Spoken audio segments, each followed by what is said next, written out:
Halo teman-teman semua yang berbahagia, berjumpa kembali dengan saya Dr. Andri, spesialis kedokteran jiwa dari Rumah Sakit Omni Alam Sutra Tangerang. Terima kasih yang sudah menyempatkan diri hadir pada kesempatan kali ini karena saya sudah lama juga tidak menyapa teman-teman lewat Zoom meeting seperti ini ya. Dan pada kesempatan kali ini saya berharap sih teman-teman bisa mendapatkan banyak pengetahuan khususnya mengenai masalah gejala psikosomatik yang sering timbul ya terkait dengan kehidupan kita sehari-hari. Apakah kondisinya itu memang sesuatu yang biasa atau misalnya kita perlu obati segera. Nah, dalam hal ini saya ingin mengucapkan terima kasih juga kepada PT Lundbeck yang sudah membantu saya di dalam hal ini untuk menyelenggarakan ya webinar Zoom ini dengan kapasitas 500 orang. Kemarin sih saya dengar sudah lebih dari 800 lebih ya, hampir 1.000 mungkin yang terakhir bergabung, tapi mudah-mudahan yang sekarang ini kita lakukan tidak terlalu lama presentasinya. Saya hanya ingin mendengarkan pertanyaan langsung dari teman-teman yang mungkin selama ini punya pertanyaan. Selama acara, mohon kiranya bisa mematikan mic-nya. Ya, kalau wajahnya silakan aja, nggak apa-apa, supaya juga saya bisa lihat, tidak masalah. Karena ini memang formatnya Zoom meeting tetap. Dan kalau misalnya berkenan untuk ingin bertanya, ya silakan. Kalau mau bertanya langsung nanti teman saya, teman saya Pak Fikri dan ada teman satu lagi Ira ya. Ini mau juga membantu kita untuk siapa yang mau bertanya langsung. Jadi saya mulai saja ya. Nanti silakan yang mau bertanya kan bisa raise hand dulu ya. Nanti ya setelah acara selesai tentunya. Kalau misalnya presentasinya sudah selesai gitu. Nah, ini dia. Mengapa di awalnya saya langsung menuliskan tentang The Anatomy of Brain? Karena sering kali ya kita ini melihat kasus-kasus yang berkaitan dengan masalah gangguan kejiwaan itu sering dikaitkan dengan sesuatu yang sifatnya mungkin lebih ke perasaan katanya, ya perasaan mungkin dari hati dan segala macamnya. Padahal kita tahu segala sesuatunya itu berkaitan dengan otak kita. Jadi kalau misalnya teman-teman lihat di sebelah kanan ini, di dalam gambar ini, teman-teman bisa lihat bahwa ternyata yang kaitannya dengan kehidupan kita sehari-hari, bagaimana kita bisa merasakan lapar, bisa merasakan rasa tidak nyaman, itu semuanya adanya di pikiran kita, adanya di otak kita gitu ya. Dan pada kesempatan kali ini saya ingin menjelaskan lebih lanjut lagi mengapa sih orang tuh bisa mengalami gejala-gejala gangguan psikosomatik ya terkait dengan masalah depresi dan cemas. Jadi diingatkan sekali lagi ya bahwa gangguan jiwa itu sumbernya di otak, bukan di hati. Ya, bukan di jantung ya sumbernya, bukan di lever di hati kita gitu ya. Itu kadang-kadang orang suka kan bilangnya nih hatiku sedih gitu ya, langsung pegang dadanya gitu ya. Padahal sebenarnya kan otaknya itu ada di sini gitu ya, bukan di sini gitu ya. Jadi sebenarnya sumbernya di sini nih. Bayangkan loh kalau kita punya ginjal ya, satu aja kita masih bisa hidup. Ya, jantung kita pakai pacemaker bisa ya, atau misalnya cuman jantung buatan katanya ada beberapa yang sudah bisa. Tapi kalau misalnya otak kita cuman sebelah atau ada yang bopeng ya, ada yang satu yang keambil gitu ya, itu nggak bisa ya. Jadi memang otak kita ini sumbernya sebenarnya. Nah, ini saya ingin menjelaskan sedikit gitu ya, bahwa gejala dan tanda gangguan jiwa tersering itu paling banyak, makanya kenapa kalau saya suka bicara di YouTube ataupun dikaitkannya dengan media sosial ya, kenapa saya selalu membicarakan tentang depresi dan cemas gitu ya, lebih banyak ya. Karena itu yang paling sering. Ya, bahkan lebih dari 15% kasus ya pada beberapa kondisi khusus, misalnya pada kondisi penyakit kronis itu bahkan bisa sampai 15 lebih ya, misalnya 25% misalnya pada kasus stroke misalnya. Dan gejalanya sebenarnya yang berkaitan dengan hal ini kita bisa lihat di sini ya. Kalau misalnya gejala major depressive disorder atau gangguan depresi, itu kan gejalanya itu biasanya yang paling dominan ya, biasanya itu adalah rasa putus asa, mood yang menurun, nggak mau ngapa-ngapain ya. Kemudian juga ada ide-ide bunuh diri. Kalau gangguan kecemasan, biasanya gejalanya lebih ke anxiety, perasaan khawatir. Tetapi kalau kita lihat di tengah ini, apa ya, kalau kita bilang tuh persimpangan ya, persinggungan antara satu dan satu ini, ya depresi dan cemas, itu semuanya gejala fisik ya teman-teman ya. Jadi bayangin tuh kalau kita misalnya tuh nggak aware sama keadaan kita sendiri, kita sering mengalami debar-debar, sering keluar keringat dingin, mulut terasa kering, otot-otot terasa tense ya, ada gangguan lambung ya, atau ada rasa kayak gangguan tidur, lelah yang berlebihan, kemudian juga fatigue atau kelelahan atau nyeri ya, itu juga sering kali dikaitkan dengan gejala-gejala ini. Nah, untuk daripada itu kita perlu menyadari bahwa ternyata tidak sesederhana itu ketika kita berhadapan dengan masalah-masalah gangguan jiwa. Walaupun ini gangguan jiwa yang cukup sering ya yang dialami gitu. Nah, berkaitan dengan masalah depresi, mengapa ini menjadi hal yang penting yang perlu diperhatikan? Karena teman-teman tahu bahwa kondisi orang yang mengalami depresi itu bukan cuma kelihatannya di mukanya doang sedih ya, atau di omongannya itu jadi merasa seperti kayak, "Aduh, aku nggak mau ngapa-ngapain, aku merasa tidak bergairah," gitu ya. Tetapi juga terkait dengan apa yang terjadi di otak, gitu. Ada hiperaktivitas amigdalanya, ada hipokampus yang menurun gitu ya, ataupun mengecil ya, padahal ini tadi kita lihat di depan adalah sumbernya tuh segala macam perasaan kita, cara kita mengolah pikiran ya, pokoknya kalau kita itu hipokampusnya kecil atau tidak aktif, ya pikiran kita jadinya kurang baik ya, ataupun kurang bisa oke gitu. Dan juga bisa membuat adanya pengurangan dari striatum, di mana jadi kalau kita bayangkan tuh otak kita tuh seperti kayak koneksi antara satu dengan yang lainnya, maka dia jadinya mengecil gitu ya, koneksinya itu jadi kurang, jadi nggak nyambung, nggak konsentrasi.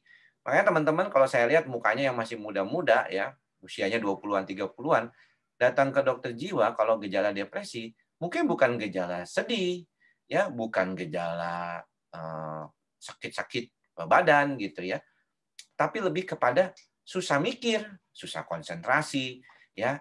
Dan inilah yang sekarang menjadi fokus penelitian dari pengobatan untuk pasien-pasien yang mengalami gangguan kejiwaan, khususnya depresi, yaitu kognitif ya atau daya pikir. Karena ini yang paling penting nih. Ya, sekarang kan kita tahu ya, kerjaannya juga mungkin semuanya rata-rata duduk-duduk diem di rumah, nggak pakai kerja, nggak bertani atau misalnya tidak melaut gitu ya, tapi di depan komputer ya, surfingnya itu di depan layar komputer ya. Jadi ini sesuatu yang memang sangat membutuhkan fungsi kognitif. Bayangkan ya kalau misalnya fungsi kognitifnya itu hipokampusnya ini mengalami suatu masalah gitu di dalam otaknya, dan ini menjadi problem sebenarnya yang akan kedepannya membuat permasalahan-permasalahan yang tidak bisa diatasi kalau tidak segera diatasi dengan segera. Ini dipotong nih otak kita nih ya. Kalau otak kita dipotong tuh dibelah di tengahnya ya, dari di depan dahi kita nih dibelah pluk gitu. Nah, kita bisa lihat potongan sagitalnya ya seperti ini. Dan kalau Anda bertanya, di manakah sebenarnya Dok pusat rasa cemas saya? Pusat rasa cemas Anda cuma di sini nih kecil, di amigdala namanya. Ya, bagian kecil ini sangat berperan penting di dalam kecemasan. Ya, jadi kalau misalnya ada rasa takut, rasa kayak was-was yang tidak jelas ya, ini juga seringkali menjadi problem ya buat kita.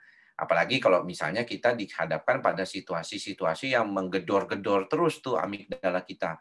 Berita negatif, berita buruk, ya, kekhawatiran yang kita takutkan terhadap keadaan kita sendiri gitu ya, itu juga seringkali menjadi problem kayak gitu. Nah, makanya harus diperhatikan juga untuk kaitannya. Nah, teman-teman, ini adalah gambaran yang berkaitan dengan kondisi di otak kita ketika kita menghadapi stres. Saya sengaja ya, walaupun mungkin tidak semua teman-teman di sini adalah latar belakangnya medis ya, udah pasti karena ini memang kan webinar awam, saya ingin mencoba melihat konteks gangguan kejiwaan itu sebagai konteks gangguan otak. Karena selama ini stigmanya gangguan kejiwaan itu seperti bukan gangguan medis ya. Seolah-olah gangguan kejiwaan itu bukan gangguan medis yang tidak perlu datang ke dokter jiwa gitu ya.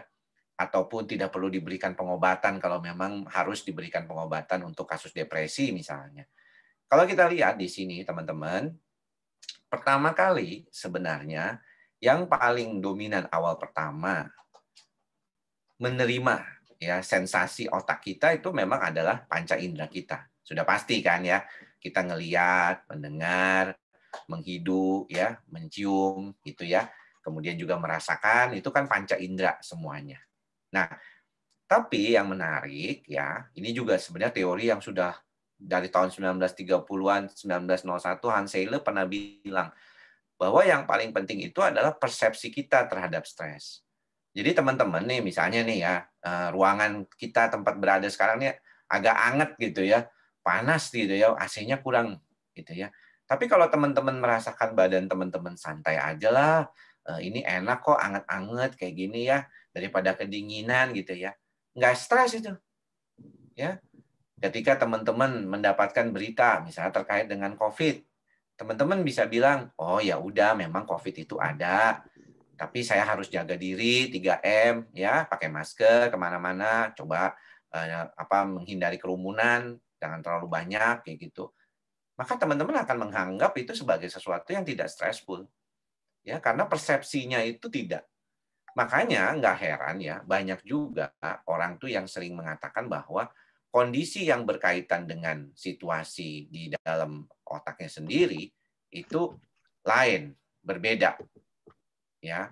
Makanya daripada itu kita perlu tunggu sebentar.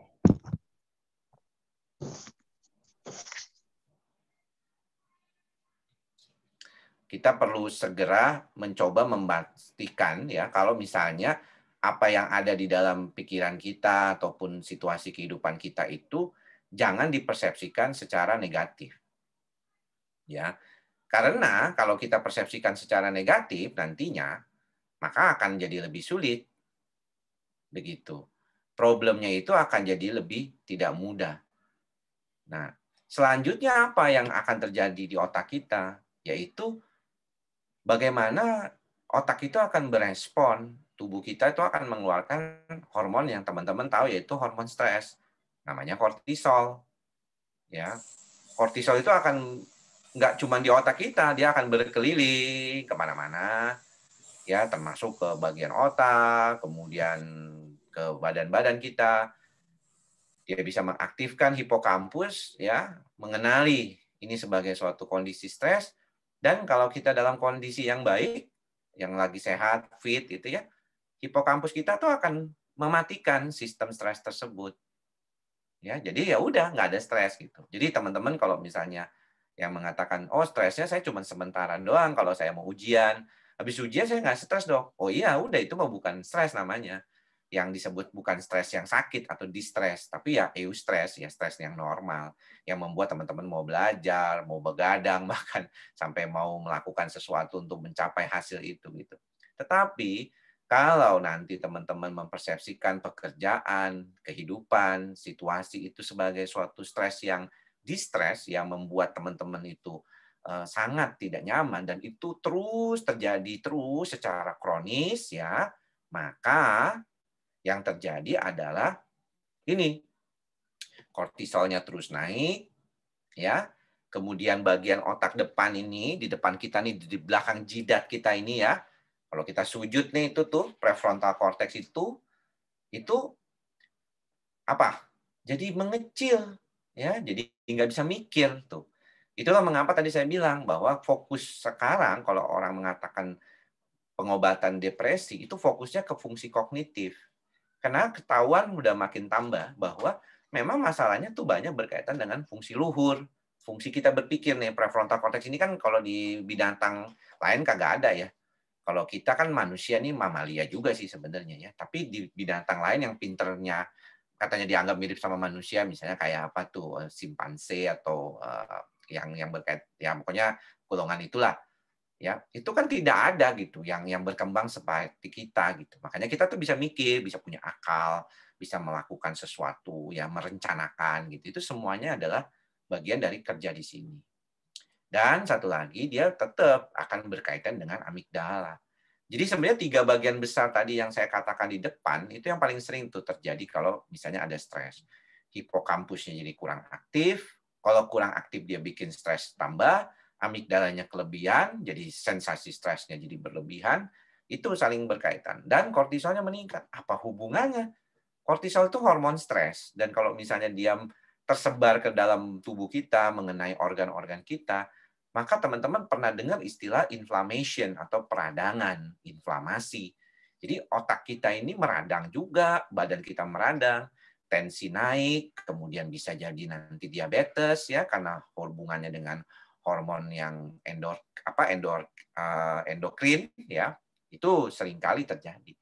Jadi nggak heran tuh kalau misalnya orang yang mengalami gangguan depresi berat ya, kelamaan tuh bisa terjadi perubahan di struktur badannya juga. Dia jadi pegel-pegel kayak gitu ya. Itu yang juga sering terjadi kan.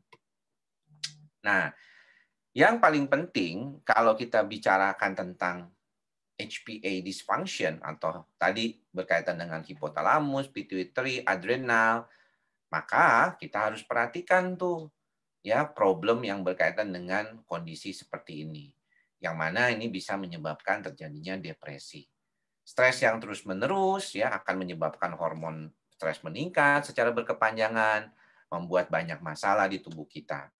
Penurunan fungsinya hipokampus akan membuat kita semakin jatuh ke dalam depresi karena dia kan nggak bisa memberhentikan. Jadi bayangin teman-teman ya, ada barang di otak kita nih, ada alat di otak kita namanya hipokampus yang kalau dia itu nggak bekerja, maka fungsinya untuk menghalau stres tuh nggak ada.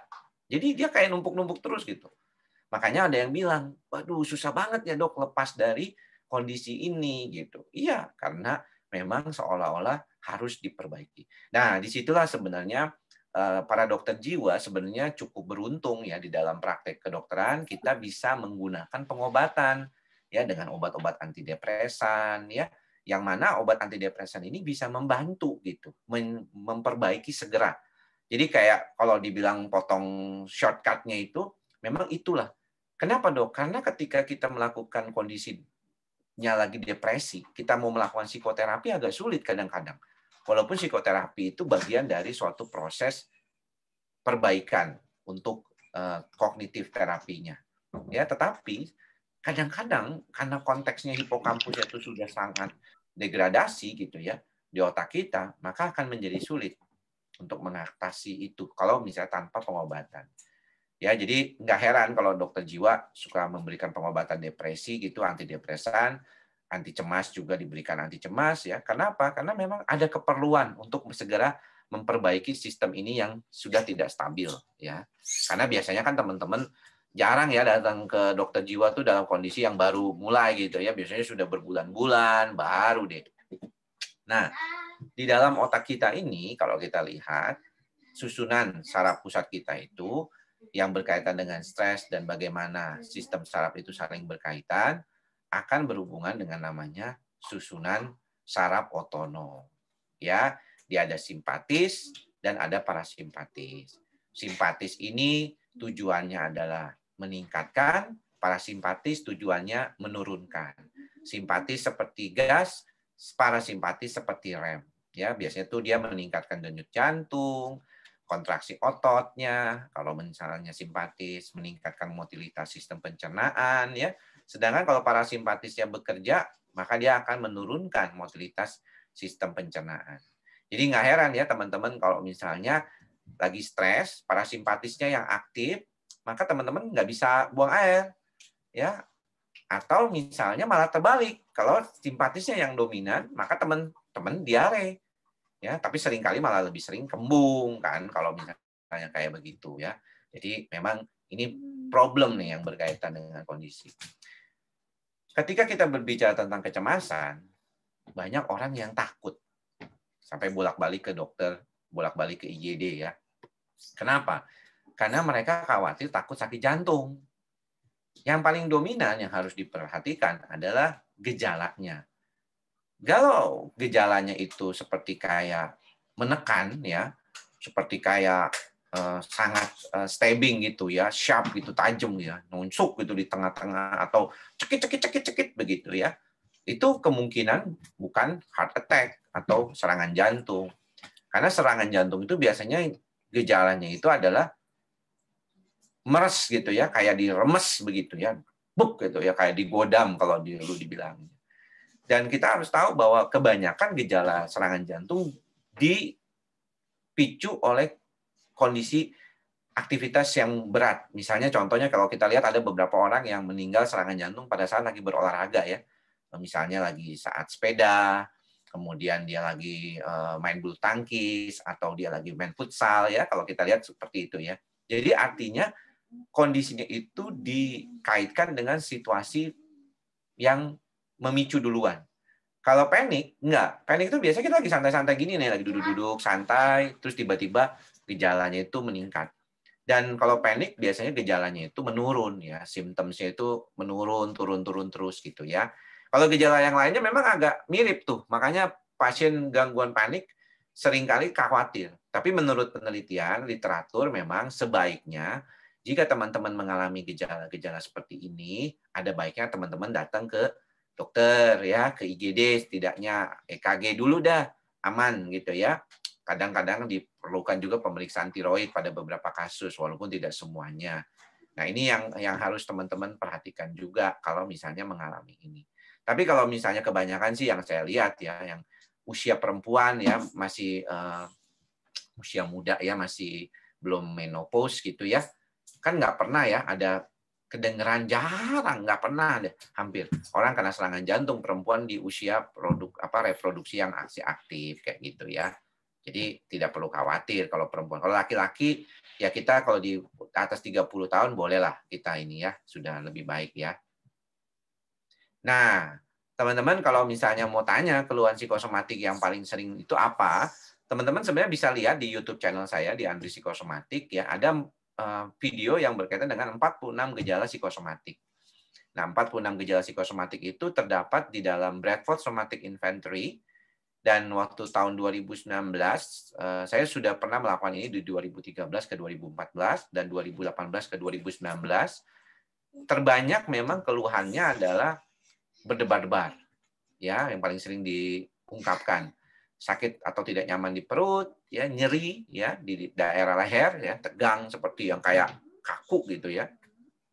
Kemudian bisa juga mengalami kelelahan walaupun tidak bekerja, kurang energi, ya, lemah hampir setiap waktu, pusing ya atau sempoyongan, ini banyak ya, dizziness. Kemarin aja semalam saya baru posting suatu video ya yang berkaitan dengan bagaimana membedakan ini vertigo psikogenik atau ini vertigo beneran, atau yang disebut vertigo like syndrome atau vertigo yang beneran ya, atau yang di istilahnya itu dulu namanya pusing 7 keliling gitu ya. Itu ada perbedaannya ya. Jadi di dalam video itu. Kemudian juga sering bersendawa nih, banyak gas di lambungnya juga sering dikatakan oleh pasien-pasien yang mengalami keluhan psikosomatik. Kemudian telinga atau kepalanya berdenging, ya, berkeringat banyak, gemeteran, menggigil, dan merasa terguncang. Itu juga shaking ya, trembling itu jadi banyak juga terkait dengan ini. Nah, kalau gejala-gejala yang dikaitkan dengan psikosomatik ini, nggak heran ya teman-teman kalau kita lihat ini banyak ke gejala gangguan cemas. Ya, makanya memang fokus saya dalam hal ini banyak dikaitkan dengan masalah gangguan cemas ya. Pasien-pasien saya sehari-hari 70% lebih itu mengalami gangguan cemas ya. Jadi memang keseharian di dalam praktek seringkali bertemu dengan kasus-kasus gangguan psikosomatik gitu. Nah, jadi sebenarnya apakah kita boleh stres atau enggak sih? Ya, kalau teman-teman bertanya. Jadi saya tuh gimana dong hidupnya, padahal kondisi sekarang ini kan benar-benar lagi stres dong, apalagi pandemi kayak begini gitu ya. Kalau teman-teman berada pada zona kuning dan hijau ini, ya sebenarnya tidak problem. Ya, teman-teman mengetahui gitu ya bahwa saya ini memang stres, tetapi stres saya itu membantu saya untuk lebih fokus, untuk bisa lebih membantu diri saya sendiri supaya lebih baik gitu ya. Nggak masalah. Karena kalau Anda adanya di sini, malah di inaktif ini, malah Anda jadi kaum selonjoran, nggak ngapa-ngapain, males, bodo amat lah, terserah besok gitu. Itu juga nggak bagus juga kan? Ya, kalau misalnya di selonjoran gitu ya. Tapi kalau selonjoran ternyata dia sudah pernah menginvestasikan uang atau apalah, misalnya di saham atau apa, ya boleh-boleh aja sih. Mungkin dia sudah bekerja dulunya di level ini, kemudian akhirnya sekarang dia mau santai-santai aja kayak gitu ya. Tapi biasanya orang juga di sini tuh males. Ya, orang itu ada juga yang akhirnya bingung sendiri. Ya, apalagi kalau yang udah biasa bekerja. Teman-teman bisa perhatikan deh. Kalau kita biasa bekerja, kita biasanya tuh jarang gitu. Kayak saya nih, bekerja selalu ditemani asisten saya nih.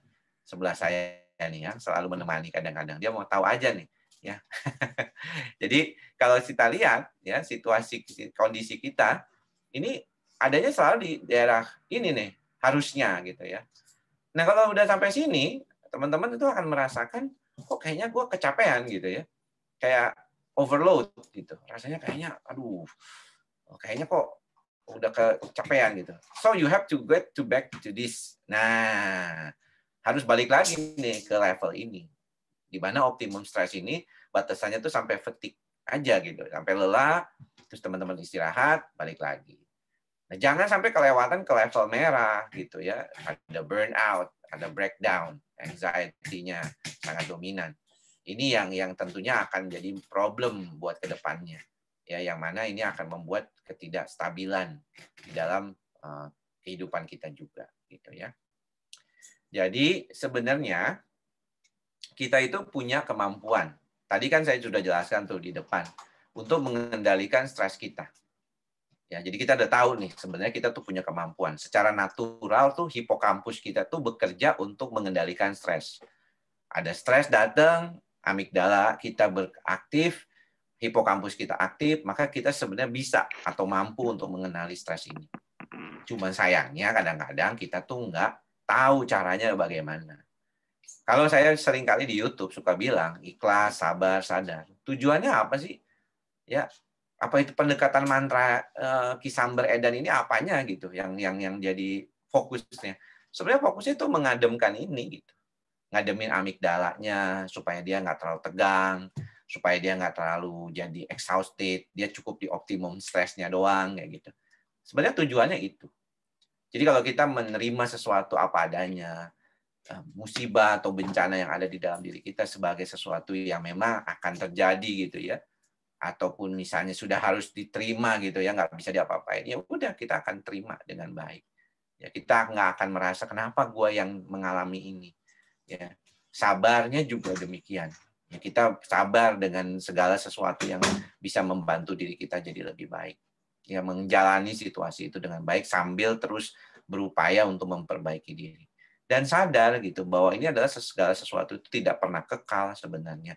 Sadar bahwa diri kita punya kelemahan, ya sadar bahwa diri kita punya sesuatu yang punya kemampuan gitu ya. Termasuk sadar ketika kita melakukan situasi yang membuat kita tuh fokus, misalnya bekerja, belajar, sadar benar-benar tuh lagi belajar ya belajar, lagi ngobrol-ngobrol gitu ya. Karena kalau misalnya kita seringkali mengatakan bahwa wah gue hebat loh, gue tuh multitasking. Ya sebenarnya lu bukan multitasking gitu, lu cuma back and forth aja kognitifnya gitu. Cuman bolak-balik aja sebenarnya teman-teman. Ya, dan itu melelahkan buat otak kita. Sehingga jangan sampai terjadi seperti itu. Oke, demikian ya kalau Anda teman-teman mau informasi terkait dengan informasi klinik ataupun di YouTube channel saya, silakan scan aja. Kalau misalnya teman-teman punya pertanyaan, nanti kita akan jawab di dalam sesi tanya jawab yang kita akan mulai segera. Ya, ada waktu 40 menit sampai pukul 12 untuk kita menjawab pertanyaan teman-teman yang mungkin cukup banyak. yang ada di dalam pikiran teman-teman terkait dengan masalah stres ini. Oke, demikian apa yang bisa saya sampaikan. Saya nanti coba jawab pertanyaan yang sudah masuk dulu. Mana?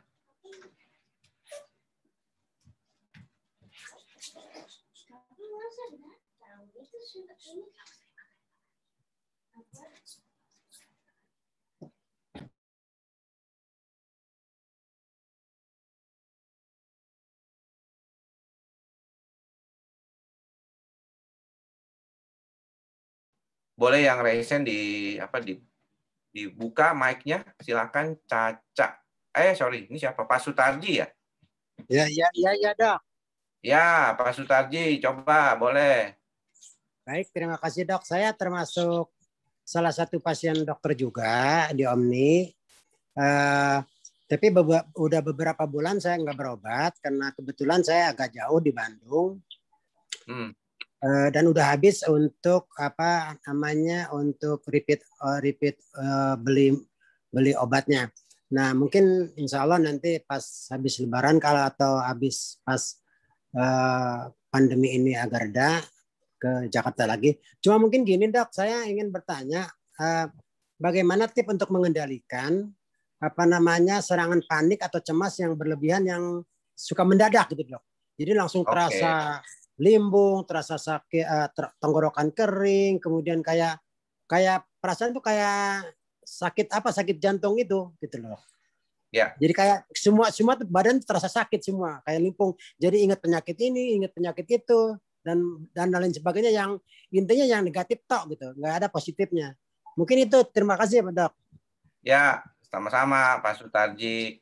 Jadi begini, kalau misalnya kita berkaitan dengan masalah gangguan kecemasan, saya sudah pernah berkali-kali tuh bilang kalau misalnya kalau kita bicara tentang cemas, seringkali kita itu berharap tidak terjadi gitu ya. Jadi serangan cemas paniknya itu kalau bisa tidak terjadi. Karena kalau sudah terjadi, itu kan memang cuma bisa diem doang. Kayak yang tadi dibilang bahwa gejala ini bisa berlangsung 20-30 menit gitu ya.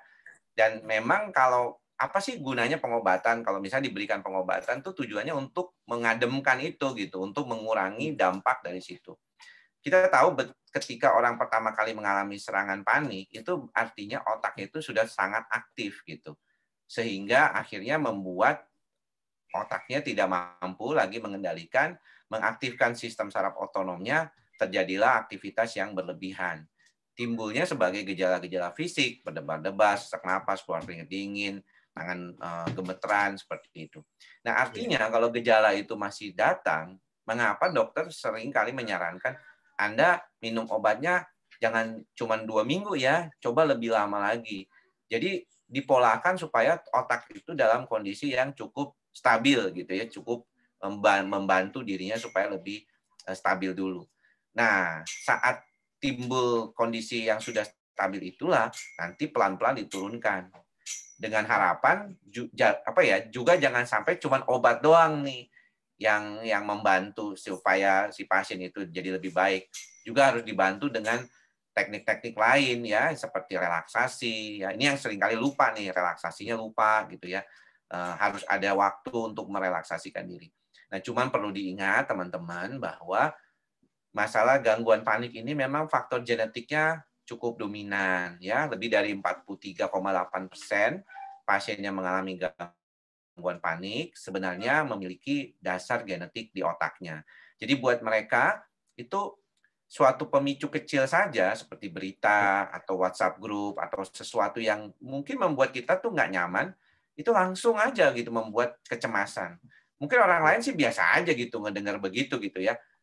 Tapi buat dia itu nggak enak.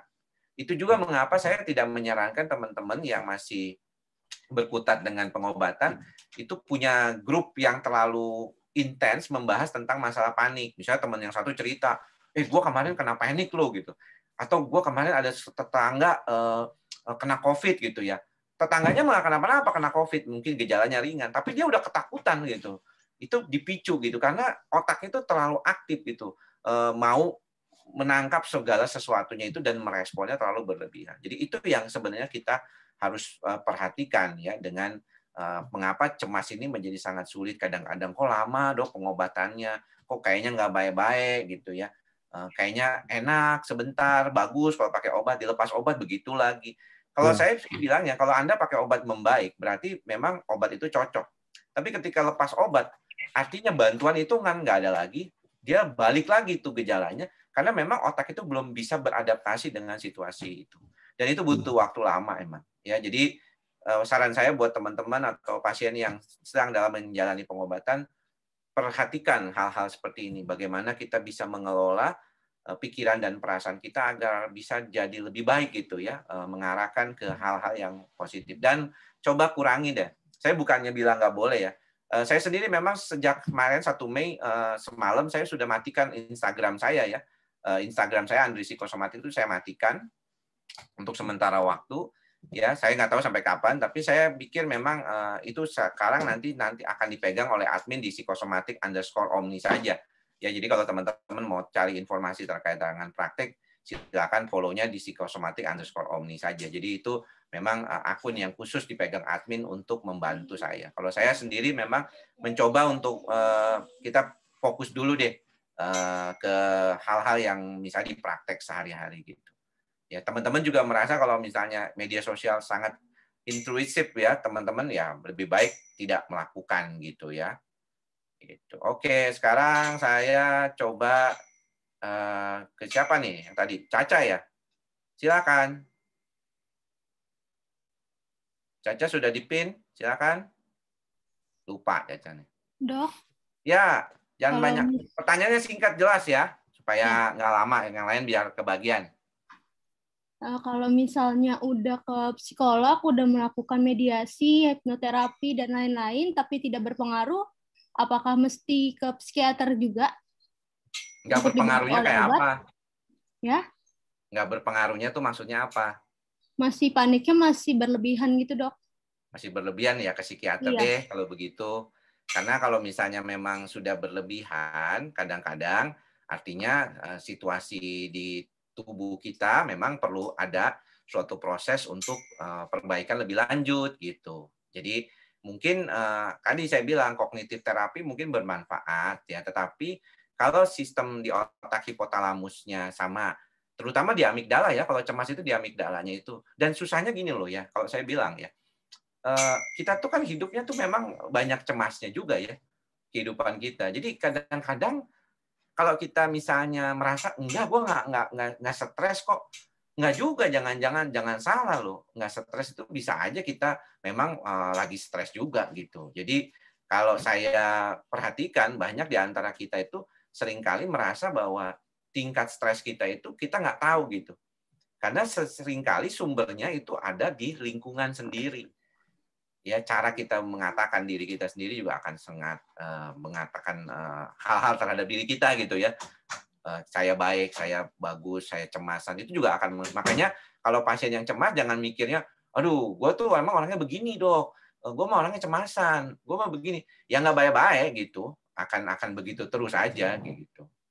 Ya, jadi Caca boleh datang ke dokter jiwa kalau misalnya nggak ada perubahan ya dari cara relaksasi maupun kondisi yang berkaitan dengan perubahan kognitifnya. Oke? Baik, terima kasih, dok.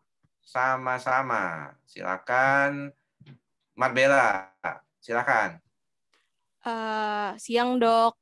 Jadi saya Siang. mau nanya, saya ini kan punya penyakit spasmofilia ya, dok. Ya. Itu ada kaitannya nggak sih, dok, sama panic attack? Karena dari yang saya baca itu ada kaitannya dengan panic attack, dan pas saya ke dokter syarafnya sih nggak ngomong masalah panic attack segala macam, cuma bilang jangan stres. Yang mau saya tanya tuh berkaitan nggak sih, dok? Seperti itu. Iya. Ini sebenarnya spasmofilia pernah saya bahas juga di YouTube ya. Saya tuh semua yang kalian pernah rasakan pasien-pasien cemas tuh saya pernah bahas. Ya. Spasmofilia itu memang istilahnya buat teman-teman dokter saraf untuk mengatakan kepada pasien bahwa dia mengalami gangguan yang berkaitan dengan ini ya, ketegangan otot. Biasanya itu mereka tes dengan EMG, nama alatnya EMG itu, kemudian dia agak sakit ya, dia ditusuk sebabnya kan. Nah, EMG itu nanti ada hasilnya tuh, ada yang grade 1 sampai grade 4. Biasanya orang panik itu di grade 3, grade 4 lah. Kamu grade berapa, Marbella? Aku di grade 3, Dok. Nah, itu segitu kan, benar. Nah, kalau ditanya sama dokternya, kalau dokter saraf kan biasanya EMG. Dok, saya ini kan spasmofilia grade 3. Kenapa ya, Dok, sebabnya? Oh, Anda bisa saja kekurangan kalsium misalnya, ya kan? Atau kekurangan vitamin D.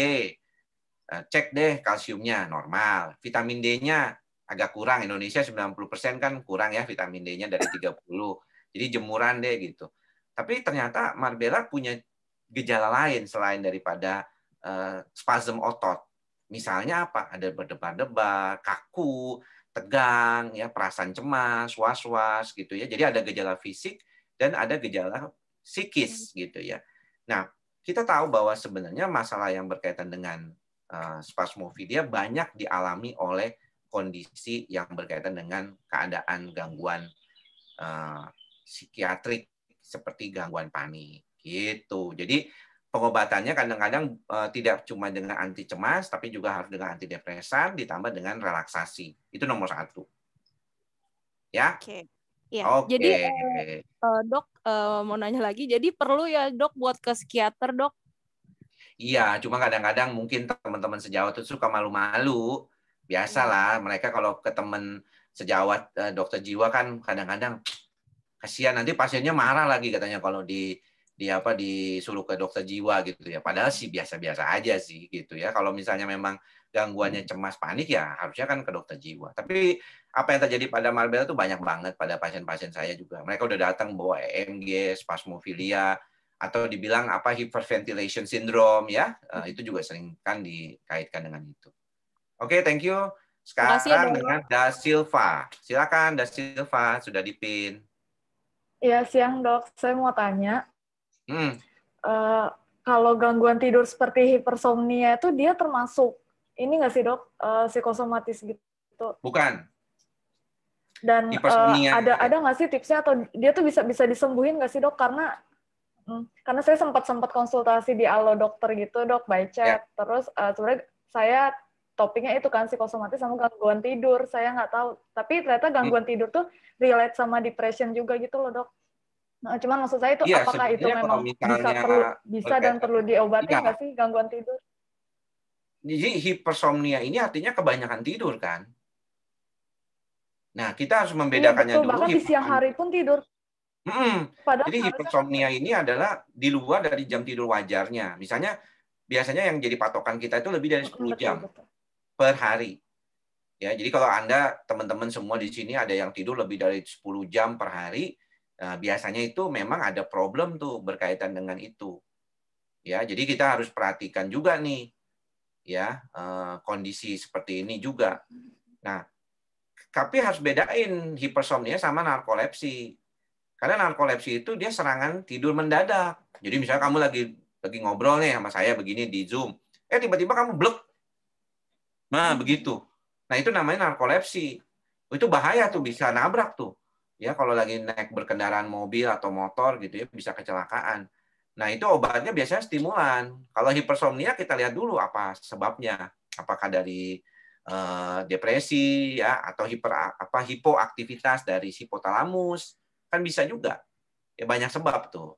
Ada juga dengan menggunakan sleep lab, misalnya dilihat nih apakah problemnya berkaitan dengan oksigenasi, misalnya oksigenasi yang kurang. Tapi kayaknya kalau dilihat hipersomnianya memang cuma ngantukan, orangnya lemesan, biasanya sih diberikan pengobatan dulu di awal kayak vitamin ya yang berkaitan dengan neurotonik di otak itu juga ada. Gitu. Iya, Dok. Ya, itu lebih ke itu sih kalau ngantukan siang hari gitu. Ya, terima kasih ya, Dok. Ya, sama-sama. Sekarang saya mau ke Pak Fandi. Nah, Pak Fandi. Ya, Dok. Silakan. Boleh sedikit cerita, Dok, gitu. Jadi jangan banyak-banyak ceritanya, tapi mohon maaf. Ceritanya awalnya sih saya sesak napas, Dok, gitu kan. Lalu rumah sakit didiagnosa katanya jantung. Nah, setelah diperiksa dokter jantung hingga kateterisasi masuk ke ini, Bapak nggak masalah, jantungnya Bapak kurang piknik gitu kan. Nah, kasih obat, tapi masih bergejolak Dok perutnya. Saya bawa ke dokter internis penyakit dalam, tapi tidak kenapa-napa dokter internis juga. Malah dokter internis itu bilang Bapak tuh psikosomatik, coba Bapak dokter jiwa gitu kan. Nah, saya di dokter jiwa tuh dikasih Centraline dan clobazam, frisium clobazam, Dok. Dari situ dijajal suruh minum, tapi itu saya sudah tidak bisa tidur, Dok. Ternyata kata dokternya mungkin coba ini untuk tidur, mungkin bisa membuat kamu tidur. Tetapi saya tidak bisa tidur, malah badan kesetrum gitu. Baru tidur lelap, tahu badan kesetrum gitu. Nah, makanya saya bilang ini saya lanjutin atau tidak. Akhirnya saya dalam hati saya bilang ini, peduli dengan obat, saya bilang itu. Bodoh, saya mau mati, saya bilang begitu. Terserahlah, saya bilang. Nah, di situ saya putus obat, Dok. Tetapi saya merasa nyaman malah. Masih nyaman tuh lambung tidak bergejolak sedikit adalah gitu kan, karena mungkin ada penyakit lambungnya. Nah, jalan setahun ke sini saya imbangin dengan ya tadi itu, saya tidak pakai obat kan, dari dokter juga ada ya itulah ya inspirator yang bilang bisa dengan tanpa obat gitu kan, olahraga, meditasi segala macam saya ikutin, Dok. Tapi setahun berjalan saya udah mulai lagi aneh, tangan kebas kayak jantung gitu. Makanya apa saya perlu lagi ke dokter jiwa untuk siap. Kalau begitu pertanyaannya. Jadi gini nih, kalau kita bicara tentang masalah gangguan kecemasan panik, itu biasanya seringkali berulang gejalanya. Dan ternyata tubuh kita ini banyak yang berkaitan juga cara kita lihatnya sendiri gitu. Jadi gini, makanya kenapa saya ada istilah sadar itu di dalam salah satu konteks saya untuk membantu pasien ya menyadarilah setidaknya kondisi ini. Karena kadang-kadang yang paling dominan sebenarnya adalah kita bicara terkait dengan hal ini, situasinya itu lebih sering berkaitan dengan bagaimana kita mencoba mengatasi gejala. Nomor satu tuh ya, kalau berobat ke dokter tuh kan mengatasi gejala tuh, gitu. Jadi tadi Bapak kan bilang, wah saya ini memang dasarnya itu mungkin ada kecemasan atau apa gitu ya, dan akhirnya membuat kondisinya itu menjadi lebih dominan begitu. Nah, kalau misalnya situasionalnya itu memang membaik dengan cuek gitu, tadi kan Bapak bilang cuekin aja lah semuanya gitu ya, dan akhirnya membaik, maka sebenarnya itu cara yang paling dominan ya, yang paling dasar gitu yang bisa kita lakukan. Artinya mengubah persepsi di otak kita. Cuman kalau ada beberapa orang yang punya latar belakang bawaan genetik cemas, seperti tadi saya lihat nih di chat, ada yang mengatakan bahwa beliau ini dia punya denyut jantungnya itu seringkali tinggi. Nah, teman-teman yang mengalami gangguan kecemasan, biasanya memang ada yang heart rate-nya itu rata-ratanya itu di atas 90. Padahal normal. Ya. Jadi dalam konteksnya relax, kok bisa 90 ke atas? Padahal biasanya kita ketika serangan panik terjadi, itu levelnya itu biasanya di level 110-an tuh. Jadi kalau teman-teman, makanya ada yang seru serangan panik itu, yang suka mengalami gejala serangan panik ya, disuruh olahraga nggak mau ya. Nggak mau dok, olahraga takut. Kenapa? Karena kalau naik 110, saya langsung berasa kayak limbung, mulai ada gejala-gejala panik gitu. Tapi saya bilang, Anda harus malah olahraga.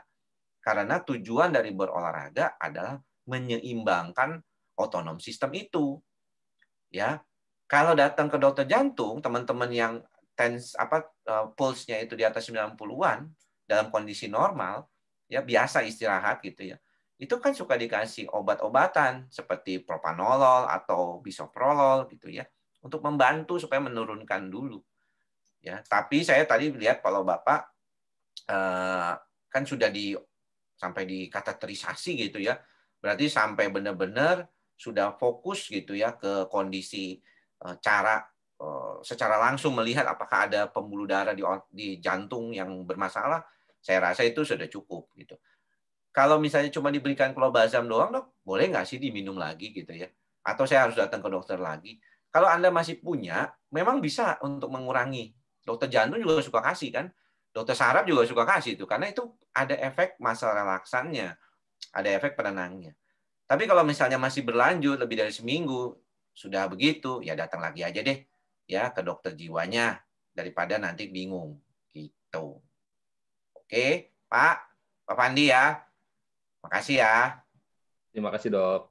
Ya, saya coba lihat dulu nih sambil jalan. Ini banyak. Ini silakan. Siapa nih? Desi ya? Desi Iswantika. Ya. Halo, Ya, Dok. silakan. Ya. Mau nanya, Dok. Misalnya kan kita biasanya berkegiatan tuh pada saat kita melakukan kegiatan kita nggak sedang stres, tiba-tiba aja kita langsung memikirkan hal-hal yang membuat kita stres, tiba-tiba aja gitu terlintas dalam pikiran gitu, Dok, langsung membuat kita stres gitu, padahal nggak ada kenapa-kenapa gitu, Dok. Maksudnya kegiatan itu nggak sedang stres gitu, tiba-tiba aja. Biasanya itu yang dipikirkan hal-hal yang udah lalu, yang misalnya kejadian udah lalu itu dipikirkan lagi gitu, Dok. Nah, itu tuh termasuk psikosomatik nggak sih, Dok? Dan gimana cara mengatasinya? Gini, saya mau kasih tahu dulu nih buat teman-teman semua ya. Psikosomatik itu artinya dia itu mengalami gejala fisik ya akibat cemas, akibat depresi. Jadi istilah psikosomatik sendiri itu adalah istilah untuk menjelaskan bahwa ada orang yang mengalami gejala-gejala fisik akibat kondisi depresi, cemas, atau kondisi stres psikologisnya. Paling gampang itu adalah misalnya kalau kita nih berdebar-debar karena kita mau menunggu sesuatu. Itu gejala psikosomatik tuh namanya. Ya, kayak misalnya kita berdebar-debar nungguin dateng nggak nih, atau kita mau pentas tampil gitu ya, kita deg-degan sebelumnya. Itu sebenarnya yang disebut istilah psikosomatik gitu. Nah, tetapi pada kondisi-kondisi tertentu istilahnya ini kondisi psikosomatik ini berlangsung dalam jangka waktu panjang. Jadi gejala-gejala lambungnya, berdebar-debarnya menetap. Sampai akhirnya dia bingung, ini sebenarnya saya sakit fisik atau beneran, atau sebenarnya saya psikosomatik. Psikosomatik sendiri juga sebenarnya penyakit beneran gitu kan. Tadi mekanismenya sudah dijelaskan di sistem saraf pusat itu. Mengapa bisa terjadi. Nah, pemicunya apa? Cemas, depresi. Yang tadi dibicarakan adalah cemas tuh. Barusan pertanyaannya. Cemas. Kenapa, Dok? Karena otak itu kan berkaitan. Tadi itu kalau ditanya, ini kenapa sih ya? Oh, ingatan-ingatan yang buruk yang datang, pikiran-pikiran negatif yang datang, masa lalu yang kurang baik. Itulah karena dia disimpan di amigdala. Amigdala kita itu adalah fungsinya dua, menyimpan memori dan mengaktifkan cemas. Jadi nggak heran. Nah, lalu apa dong yang perlu dilakukan, Dok? Makanya karena otak kita ini memang didesain untuk melihat sesuatu yang negatif itu lebih banyak daripada yang positif, maka dia lebih tertarik gitu. Dan berita-berita itu kan lebih banyak tertarik kalau negatif. Berita positif itu jarang biasanya. Karena nggak menarik buat otak kita. Nah, kenapa, Dok, menarik berita negatif? Karena kan kita modenya itu survival kita. Jadi otak kita itu memang lebih dominan, survivalnya yang dominan untuk membantu. Jadi sehingga nggak heran kalau kita merasa problem kaitannya masa lalu kita itu menjadi sesuatu yang berhubungan dengan masa kini. Ya, makanya teman-teman ada yang bilang, waduh, gue mesti dihabisin nih otak gue nih. Memori-memori lama gue nih supaya dia bersih gitu ya. Mana bisa?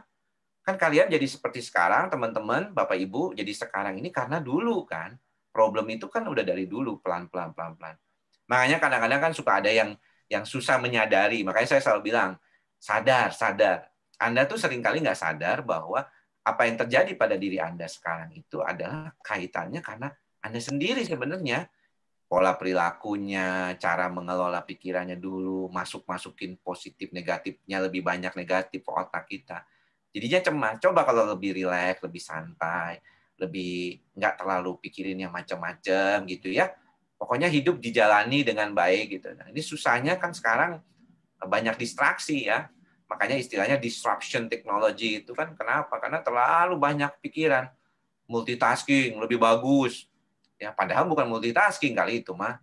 ya cuman kerepotan sendiri aja kayak gitu ya. Jadi itu yang paling sering kali dikaitkan. Jadi kalau saya sih melihat problemnya itu pertama kali nih yang perlu diperhatikan ya sama teman-teman ya. Kalau misalnya teman-teman ini mengalami gejala-gejala psikosomatik, ada tadi kan pertanyaannya banyak tuh, biasanya seputar ini beneran sakit atau tidak sakit. Ya, saya suka bilang, saya ini kebetulan kan memang dokter jiwa, kan latar belakangnya dokter ya, bukan seperti psikolog. Kalau psikolog kan bukan dokter ya. Psikolog itu bukan dokter. Ini kadang-kadang kan suka salah nih. Dok, psikolog apa psikiater, dok? Psikolog bukan dokter, psikiater dokter gitu, dokter jiwa. Latar belakangnya dokter. Makanya kenapa kita bisa tuh menjawab pertanyaan-pertanyaan tadi, spasmofilia, EKG, kateterisasi, angiografi, dan segala macamnya itu. Karena memang latar belakang kita dokter. Kalau teman-teman punya gejala, datanglah ke dokter kan. Gejalanya itu dilihat, dasarnya nih kenapa sih bergejala. Kemudian dilakukan pemeriksaan, misalnya jantung berdebar-debar, EKG. EKG-nya bagus dok, tapi saya belum puas. Ya udah, treadmill deh. Supaya apa? Supaya kita tahu dulu nih, ini ada kaitannya dengan suatu yang namanya infak atau tidak. Infak itu apa ya? Kalau kita bilang tuh pembuluh darahnya tuh dulu tuh kena macet gitulah. Dan terjadilah suatu infak. Ada atau enggak? Aman dok. Ya udah, belum puas. Ya udah eko. Ya di eko di USG jantungnya untuk dilihat katupnya gimana. Karena 15% kasus panik, cemas yang bergejala psikosomatik seperti berdebar-debar, mau pingsan atau rasanya mau turun, itu ada dikaitkan dengan gangguan katup jantung atau katup mitral jantung biasanya. Tapi itu bawaan MVP namanya mitral valve prolapse. Ya, prolapse atau bocornya, halus ya, bocor halusnya katup mitral. Itu bawaan, jadi nggak bisa diapa-apain juga. Ya, biasanya dokternya bilang ya sudah, nggak usah diapa-apain. Yang penting cemasnya dikurangin sehingga gejala-gejala itu bisa berkurang. Kemudian ada pemeriksaan tiroid biasanya pada kasus-kasus tertentu yang debar-debar, sering keringetan ya, walaupun sudah ber-AC boleh diperiksa tiroidnya. Lalu kalau misalnya memang situasinya sudah stabil semuanya, bagus-bagus aja dok, tapi kok gejalanya masih ada? Ya saya sudah sakit lambung bertahun-tahun juga katanya, tapi di endoskopi semua baik-baik aja. Ya udah, artinya memang problemnya bukan dari gangguan kejiwaan, bukan dari gangguan medis fisik, mungkin faktornya dari faktor psikiatrik. Nah, kenapa saya bilang faktor psikiatrik bukan faktor yang berkaitan dengan psikologi saja? Karena teman-teman akan bertanya balik, kenapa bisa ya dok ya orang stres bisa mengalami gejala fisik? Lah kan tadi udah dijelasin di depan makanya.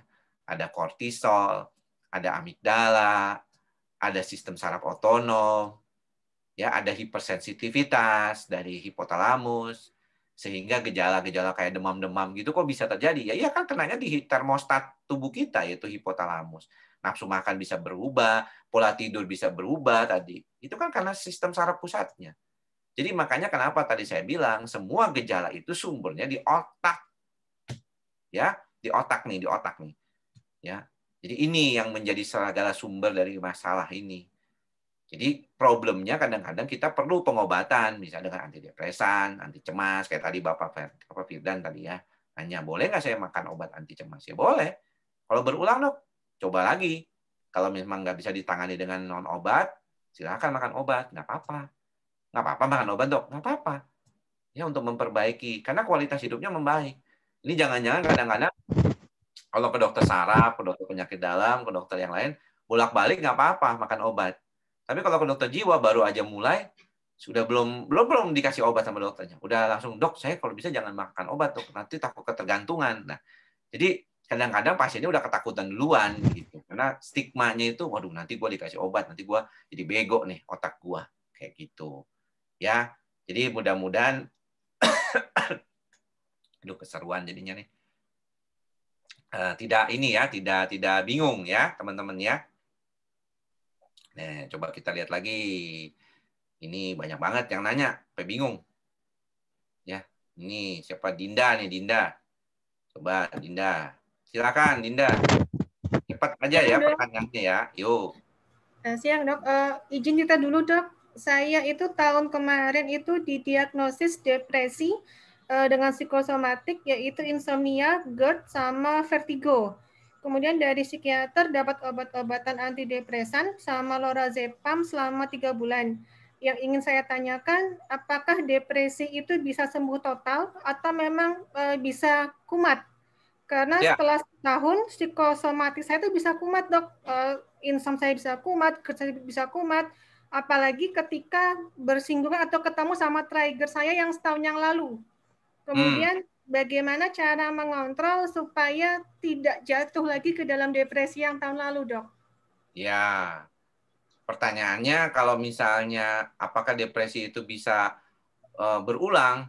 Ya bisa. Bahkan kalau teman-teman yang mengalami depresi membaca literatur, ya itu baik dari literaturnya dokter umum ya di American Physician ya itu kadang-kadang suka merasa, aduh kok begitu ya? Pernyataannya adalah begini, depresi walaupun sudah diobati, kekambuhannya itu lebih dari 50%. Ya, jadi, waduh, kalau begitu besar banget dong ya kemungkinan kambuhnya. Memang besar. Ya, makanya disebut chronic relapsing disease juga kan. Jadi suatu kondisi penyakit yang kronis dan bisa berulang. Jadi perlu nih Jadi kalau begitu apa dong? Nggak heran kalau di luar negeri ya. Kalau teman-teman, saya misalnya bersama Bapak Fikri gitu ya, kita pernah mengikuti suatu seminar gitu ya. Itu kalau di luar negeri, kalau ditanya, saya pernah ingat banget, saya pernah nanya waktu itu di Bangkok ya, ada seminar kebetulan waktu itu pembicaranya itu memang seorang yang lagi sangat terkenal lah di kalangan ilmu kedokteran jiwa, ya. McIntyre ya, Profesor McIntyre itu dari Kanada ya.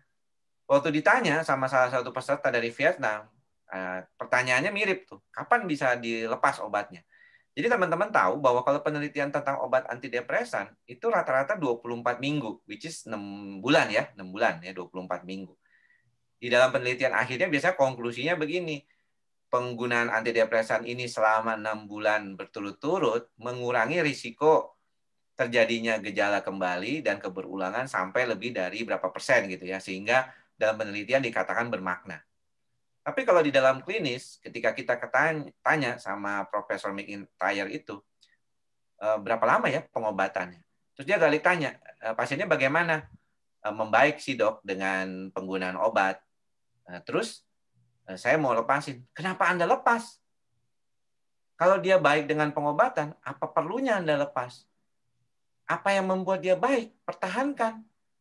Nah, kan jadi saya bukannya bilang bahwa, jadi ini nggak boleh lepas obat dong, dok. Jadi dia tuh merasa bahwa konteks di dalam pengobatan itu memang mempertahankan kualitas hidup dengan baik.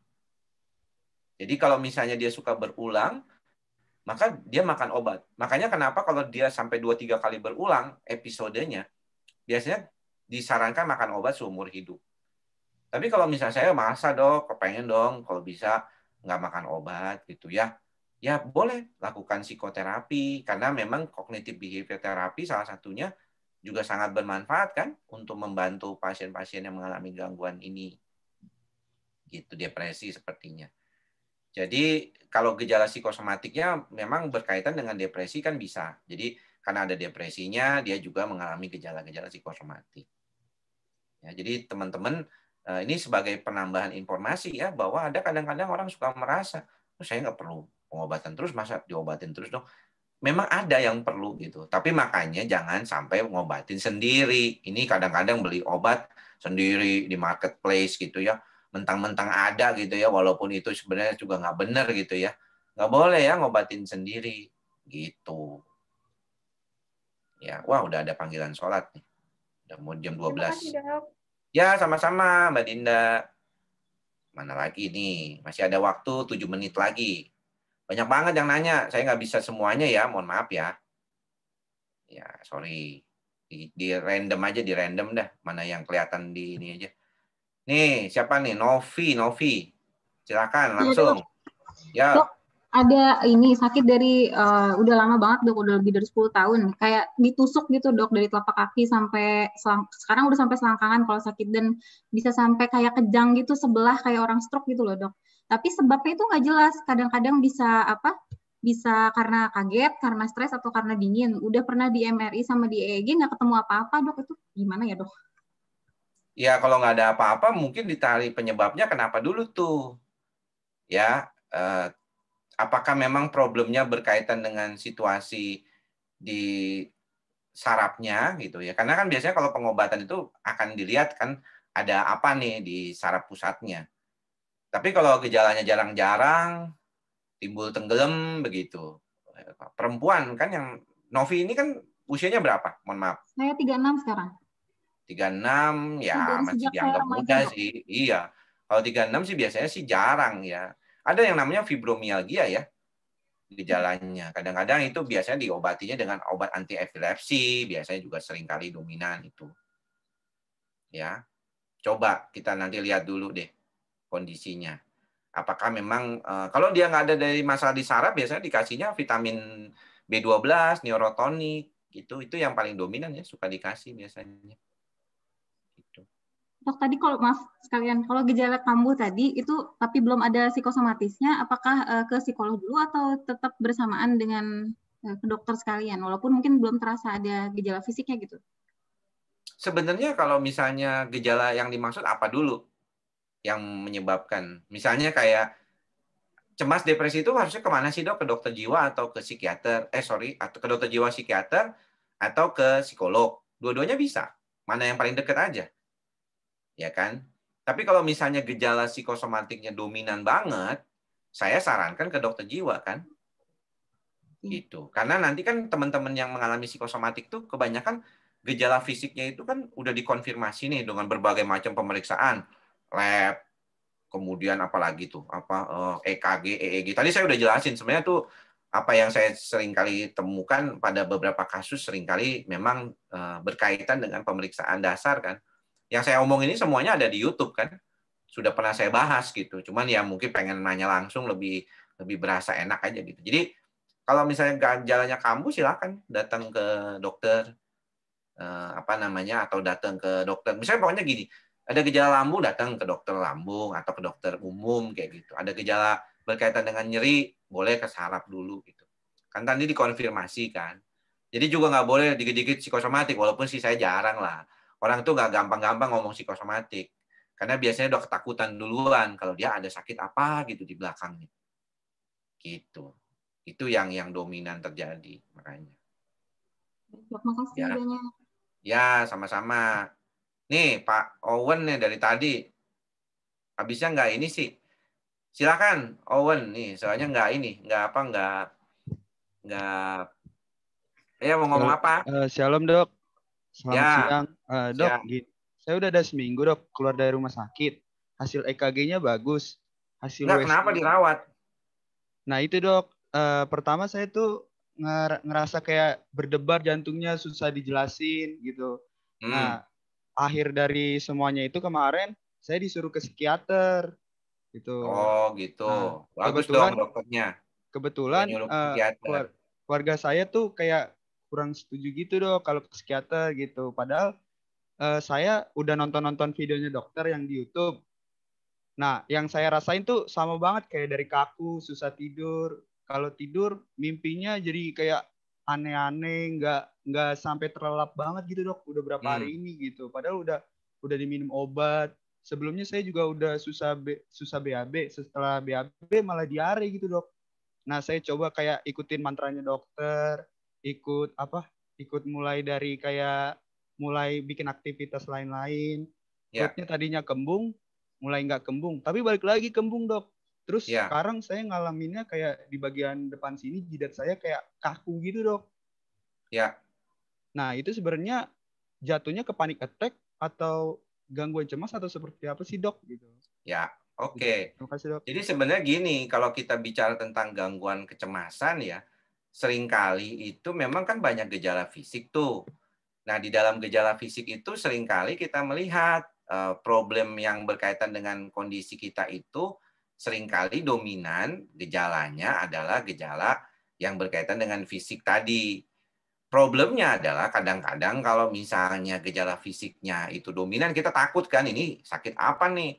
Makanya mungkin tadi sampai dirawat ya karena dikhawatirkan kalau ada sesuatu gitu. Nah, secara umum kalau ada gejala yang berkaitan dengan fisik dokter itu pasti mengobatinya gejala fisiknya dulu. Itu udah nomor satu dah. Ya, nomor satu tuh pasti gejala fisiknya dulu diperbaiki, dilihat bagaimana ya, dan setelah itu baru nantinya kalau dia nggak ada, kayak tadi kan teman dokter jiwa disarankan oleh teman sejawat dokter jantung untuk ditemui sama Owen ini. Nah, cuman kan nggak semua orang tuh disuruh ke dokter jiwa langsung mau ya. Banyak yang malah merasa ngapain gua ke dokter jiwa, emang kenapa gitu ya. Terus ada juga yang ketakutan ketergantungan, nanti dikasih obat gimana gitu ya. Ini juga menjawab beberapa pertanyaan yang tadi saya sekilas lihat bahwa ada beberapa orang, kalau saya depresi, apakah di treatment dengan antidepresan seperti alprazolam? Alprazolam mah bukan antidepresan, alprazolam itu anti cemas ya, golongan benzodiazepin, dia untuk gangguan panik ya. Jadi salah itu pertanyaannya, kalau antidepresan itu anti cemas itu sama enggak dok? Beda dong. Anti cemas ya benzodiazepin biasanya, antidepresan misalnya yang terkenal misalnya Cipralex gitu ya, Brintellix, kemudian juga Zoloft, apalagi itu ya, banyak dah, Calcetin, Noxetin gitu ya, Zerlin, mereknya banyak lah ya teman-teman. Ada yang generik juga ya, Sertralin, ada Fluoxetine generik, nggak ada. Kalau Sertralin generik kayaknya nggak ada Fluoxetine generik ya. Itu tuh beda tuh, jadi jangan samain ya. Xanax itu masuknya mana dok? Itu anti cemas kayak gitu. Jipras anti cemas itu ya, alprazolam tuh, clobazam anti cemas tadi gitu ya. Nah, jadi itu yang harus diperhatikan. Nah, ketika orang mengalami pengobatan sebenarnya tujuannya adalah untuk memperbaiki gejala. Pada beberapa orang seperti tadi Owen bilang, membaik tuh dengan relaksasi, dengan pikiran yang positif ya, bisa membaik. Makanya itulah yang membuat saya tetap memberikan edukasi lewat YouTube. Karena banyak yang bilang lumayan gitu, dengan menonton itu bisa memperbaiki dia punya gejala gitu. Jadi saya cukup merasa senang gitu ya dengan itu gitu. Jadi ternyata memang betul, asal kognitif kita membaik, maka gejala kita bisa membaik pada kasus yang ringan. Kalau kasusnya berat, udah lama masalah psikosomatik yang muncul, mau nggak mau diobatin dulu.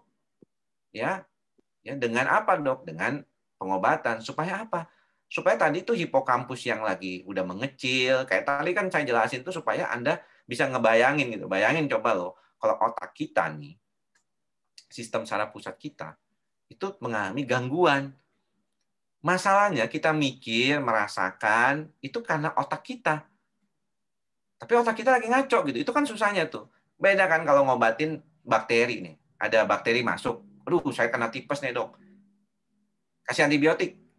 Ya kan? Masalah kita lagi cemas, depresi, nggak peduli. Yang penting antibiotik itu membunuh bakteri.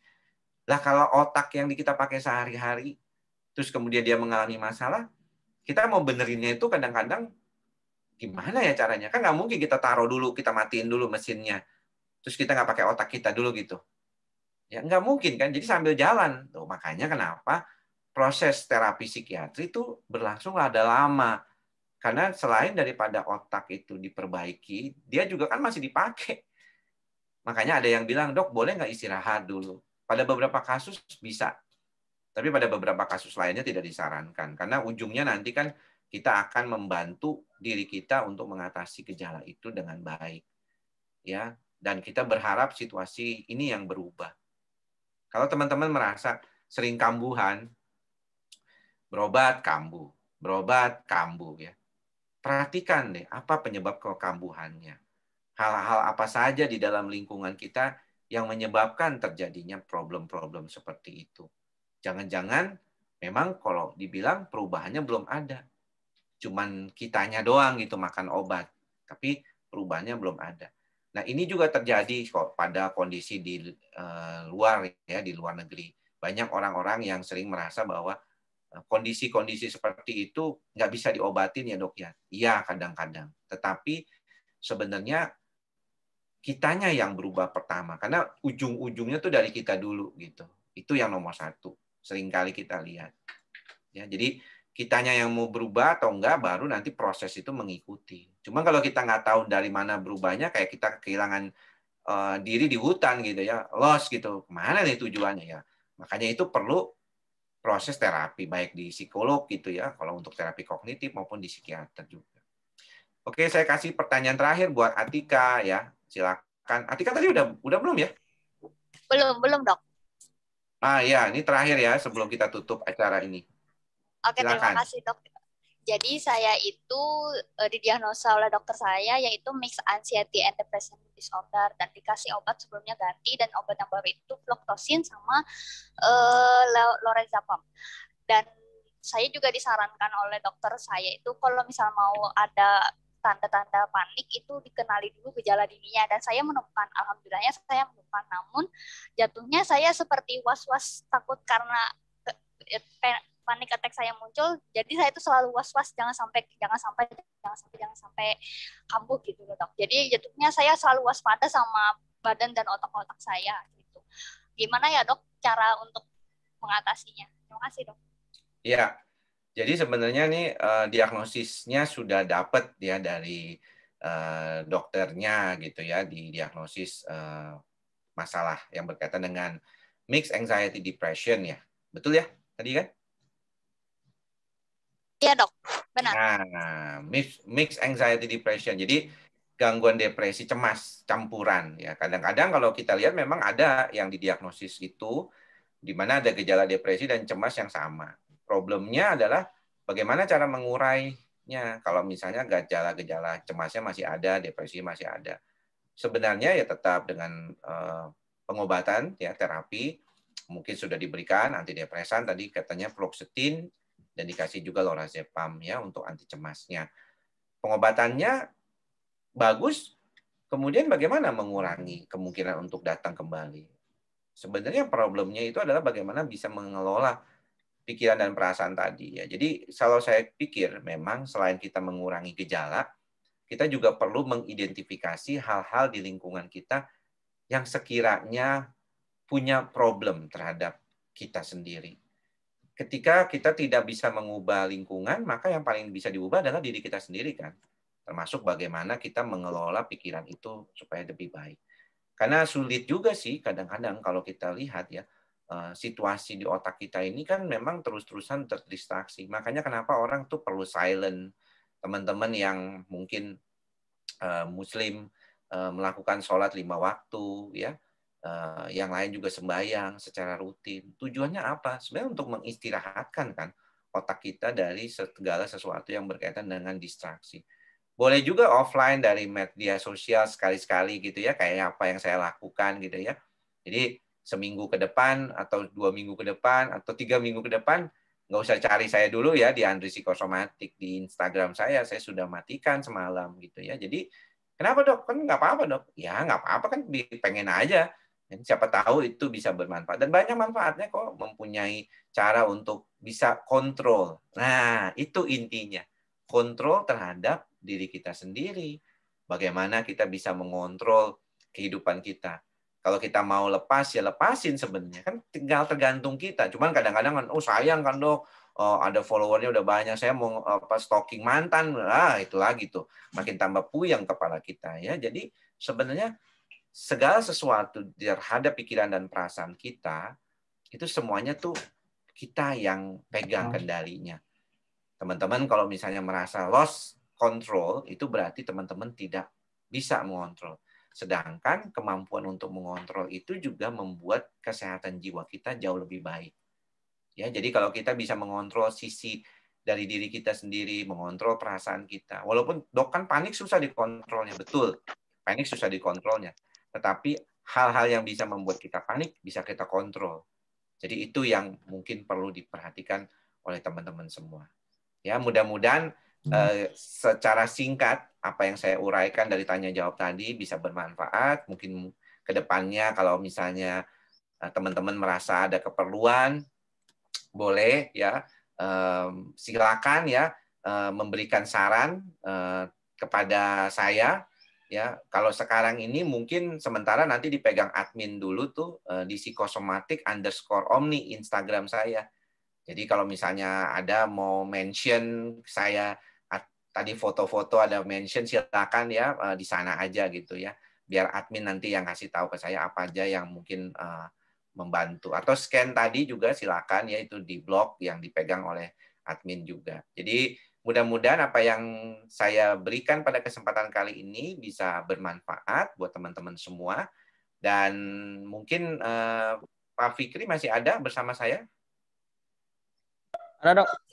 Ya.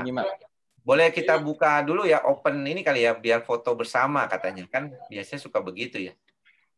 Boleh, boleh. Ya, siapa yang mau bantu foto, Pak Fikri atau Ima?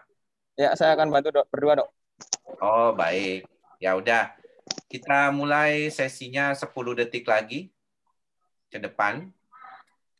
1, hitung, 2, 3, 4, 5, 6, 7. Itu bisa diganti tuh.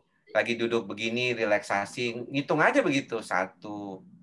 Kan pada saat kita mulai mau relaksasi itu pikiran kita suka mana-mana ya. Nanti mikirin mau makan siang apa bagi yang nggak puasa.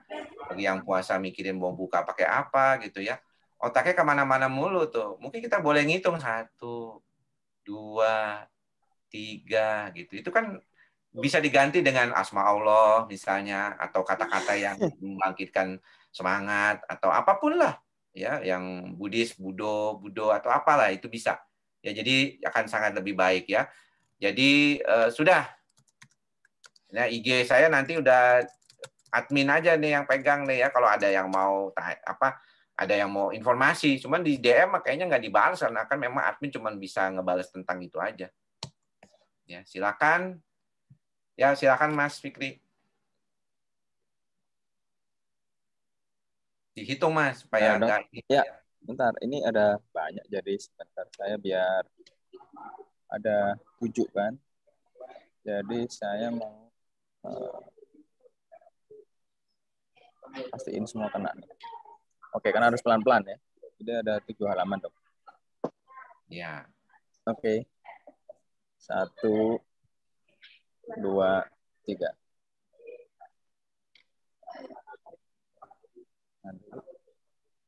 Oke, tahan dulu. Udah 7 kali tik berarti ini.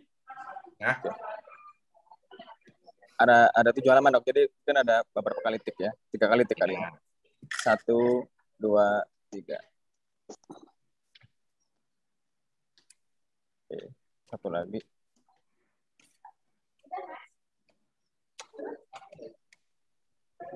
Oke, 1 kali lagi ya. 1, 2, 3. Oke. Sudah, Dok? Sudah. Oke. Terima kasih ya teman-teman semua. Boleh live. Mudah-mudahan boleh dibuka aja suaranya. Terima kasih semua. Terima kasih, Dok. Terima kasih, Dokter. Ya. Thank you. Terima kasih, Dokter. Ya, selalu sama teman-teman yang lain. Terima kasih juga sudah bergabung.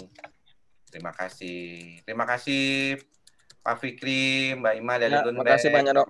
Sudah membantu kami Terima semua. Kasih banyak ya. semuanya. Sehat selalu. Sehat selalu juga.